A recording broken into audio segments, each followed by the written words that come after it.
साम्ब सदा शिव शम्भो शङ्कर शरणं मे तव चरणयुगम्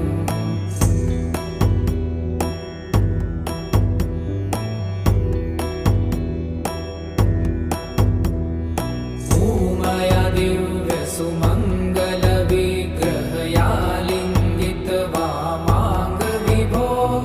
साम्ब सदा शिव शम्भो शङ्कर शरणं मे तव चरणयुगम्